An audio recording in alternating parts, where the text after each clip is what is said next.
bizni battan chiqib ketdi ekan. O'shanaqangi tupoy shuna da'vat qilayotganlar, shularga tushunmasdan quloq solayotganlar, men aytaman-da, 14 ta madrasasi bor. 2150 taga yaqin masjidda 5 mahal baralla azon aytayotgan joy, vatan. 70 ming, mana shu kungacha 70 mingdan oshiq aholimiz, erkak ayol Qur'on kurslarini tugatdi.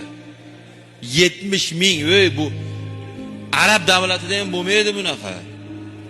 1700 tadan oshiq masjidda xatmi bo'layotganini eshitib, arab davlat nahotki sizlarda shuna xatmi bo'layaptimi deb hayratlanyapti. 1700 tadan oshiq masjidda 3000 dan oshiq qori xatmiga o'tdi. Yana 10 mingta zapasda turdi kerak bo'lsa. Qur'on kursi ochilib 3 oylik kursda bemalol Qur'on o'qiydigan bo'lyapti. Yana qaytib aytaman, 70 mingga yaqin odam Qur'on o'qishni o'zlashtirib oldi. Yana qaytib aytaman, sifirda 2100 dan oshiq masjidda baralla azon aytilyapti. Kim mana nimaga masjidga kirding deyaptimi, bag'ga olsiz? Mana hozir bitta oqimga a'zo bo'lmasa, birov mishig'izni pisht deyaptimi? Qonunga teskari ish qilmasiz, birov mishig'izni pisht deyaptimi sizga? Xo'p, soqolingni tartibga savol desa, bu bor narsa-ku bu.